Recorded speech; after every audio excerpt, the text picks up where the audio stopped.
So you just finished a sampler top and it's amazing. It's full of all those great blocks that you have been making and collecting forever. But now it is time to quilt it. And this can be a really tricky step in making a sampler quilt because all of those blocks are different. They might all be different sizes. And turning that top, those blocks, into a cohesive quilt with the quilting can be really tricky. You want to keep the quilting density the same. You want it to feel like a cohesive project. So today I'm going to share with you my 4 favorite ways to finish a sampler quilt. And we're going to get started right now.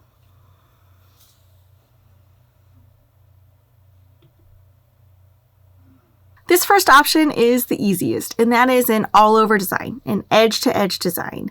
And that just means that you're going to pick a singular pattern, whether that is pebbles or wavy lines or a meander or something computerized, and do that from edge of the quilt to edge of the quilt, paying no attention to the actual piecing of the blocks themselves. This is great because it is fast and easy and it does turn that top into a really cohesive whole because you're getting that same texture across all of the blocks. So it helps them fit together and feel like they were always meant to be together, even if the patterns or the fabrics in them differ a little bit. That layer of sameness over the top really does help bring it all together. Here's the quilt I quilted that was part of a year-long quilt along. I think it was the only one I ever finished. And I quilted this really simply with straight lines. And I did it with my walking foot on my regular machine. And that texture going across all of the blocks helps tie it all together. You can accomplish a look like this on your regular sewing machine, either freehand or with a walking foot, or by sending it out to a longarmer. And the downsides of using a longarmer are that it is more expensive. You're going to have to pay for that service. And not everyone loves the look of that repeated exact pattern across the surface of a quilt. So if you choose an edge to edge with a longarmer, that design, it might be 6 inches by 10 inches, but it's going to be repeated exactly across the surface of your quilt. So if that's not a look you're going for, you either want to ask for a freehand edge to edge or quilt it yourself on your regular machine, which is totally doable. The largest quilt I ever quilted on my regular little Juki here was 80 by 100. So you can definitely get a large quilt done. The next way to finish your quilts is with a semi-custom look. And this is like an edge to edge on your quilt, but highlighting a few blocks with some custom or fancy quilting. If you have a couple of blocks that were your particular favorites or that you feel like you did a particularly good job on, then you might want to focus your efforts, your fancy quilting time on those blocks, and then do a meander around the rest of the blocks, around that center or most important block to you. This gives a really focused look to your quilt. It's going to draw your eye to that one block that is your favorite, and the rest are going to kind of meld together and just be a texture in the background. Obviously, you'll still see the piecing, but the focus will be on that favorite block. The cons are that it's obviously going to cost a little bit more or take a little bit more time, depending on if you're doing it yourself or having a longarmer do it. And there's a lot more planning involved. If you're going to start with those fancy blocks, then you need to come up with a design, find the path of quilting lines that's going to move you around that block, and then do the filler around. So it's a little bit more difficult than just starting in the corner with an edge to edge and plowing through that whole quilt. This semi-custom idea is what I meant to do in this quilt. This is a baby quilt I made for a friend of my husband's, and my concept was to do an all-over design through most of the quilt, but that center star, I wanted to do a little bit of ruler work and make it really stand out and bring a lot of focus to it. But I was just quilting away and quilted right into that star. And I didn't realize it until I had done quite a bit of it. And it was really too late to rip since I was on a deadline with that quilt. And it's fine. It's just not what I meant to do. So if you're going to try something like this, I recommend starting with that block that you want to focus with, or at least marking it in some way so that you don't quilt right into it without realizing it. Option number 3 is a full custom job. Now, this will make your sampler quilt look absolutely amazing and highlight the beauty of each block. There are some tricks to it to help it feel cohesive as a sampler quilt, but the work really does pay off here. This is a quilt I quilted for a friend of mine named Mary, and it's a gorgeous quilt. I believe it was a Moda quilt along that she participated in, and she used these gorgeous peppered cottons. So this was a delightful quilt. Now, I did a full custom job on this. This is all ruler work and freehand quilting. And in the end, the quilt looks absolutely stunning. And it was well worth the time to make this quilt really something that she absolutely loved. So the pros are definitely that it is super gorgeous and it'll make your quilt really one of a kind. The cons are that it really does take a long time. There are maybe 30 hours of quilting into this quilt. It's also huge, so that didn't help. So it can be relatively expensive because there is a lot of work hours put into the quilting. And if you're not paying a long armor, then it might not be cost, but it will be a lot of hours of your time, especially if you're working on a small domestic machine.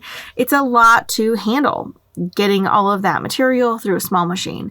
So it's definitely an investment, whether it is time or money, to get a look like this. But you can absolutely get a look like this on either a long arm or a regular machine, but it does take time. Some tips if you do want to go this custom route: spend some time planning, and that includes finding the path around and between the blocks, like the order that you're going to quilt things in, so that things are organized and flow better, so that you don't quilt this block here and then move over and quilt another block, and then you have this hole of unquilted material in the beginning and you have to backtrack through the blocks that you've already quilted.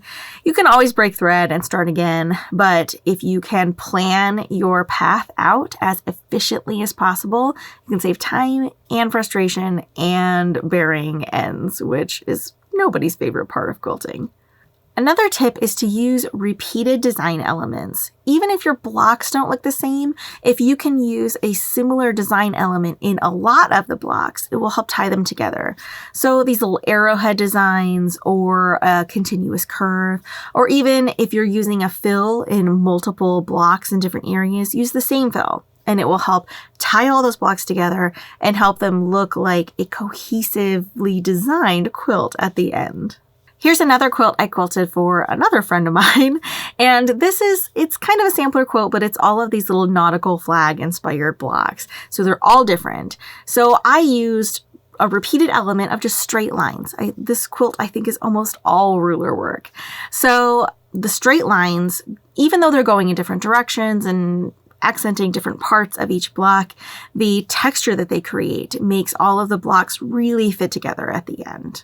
That repeated design element can be anything you want. It could be feathers, it could be continuous curves, it could be straight lines, it could be your favorite filler. If you want to put pebbles in every little bit that you can, then it will give your quilt that cohesion. The final option is a bit of a combination of the things that we've talked about, and that is doing an edge-to-edge treatment over the surface of your quilt and then adding accent quilting. This is something that I have done several times in show quilts. I added a hexagon around the hexagons in this quilt, and I added gold thread to this quilt that is supposed to look like a broken piece of pottery. So both of these got a straight line treatment, and then I added quilting on top of them. It's something I've seen a lot at shows, but I hadn't ever applied it to something like a sampler quilt until just this most recent one. When I arranged the blocks in this quilt, I intentionally put them in a little bit of a circle because I thought that I might want to do something like this. So I chose this edge to edge, which is Thread Garden from the Long Arm League. And then I quilted a wreath of feathers in black thread over the blocks. I didn't pay any attention to the blocks other than trying to mimic the circle that they were in with the ring of my feathers. And it is both subtle and really eye-catching, if that makes sense. it adds a layer of quilting that it feels like it almost flattens the blocks together. So it just adds a layer on top, and I think that it's a really great option. I'm so glad I tried this, and I think it's something that I will definitely do again, either on a sampler quilt or on any quilt. You could send it out to a longarmer to do the edge-to-edge treatment and then do the accent quilting on top on your own, on your regular machine. Your quilt sandwich is already going to be completely secured because it's going to be finished, basically. It's going to be stitched through all the layers. I didn't have any trouble at all stitching through this already quilted material. I was working on a long arm for this quilt, but for this quilt, my hexagon quilt, those accent lines were done with a walking foot on my regular machine. And again, there was no problem at all. I would say the only downside to this is that it's really tempting to stop after the edge to edge and call it good. I will admit I stood there in front of this quilt on the long arm thinking I could just finish it now. Like I could just bind it and it would be done and I'd have a finished quilt. But instead, I had to kind of convince myself to put in another hour or so worth of quilting to do this large feather wreath. So glad I did, but it was very tempting to stop. So if you are considering doing a little accent quilting, I would love to hear about it in the comments. And if you're curious about any of the blocks in this quilt here, the block study playlist will be popping up on the screen somewhere, and it has videos and patterns for most of the blocks in that quilt. And until next time, happy quilting!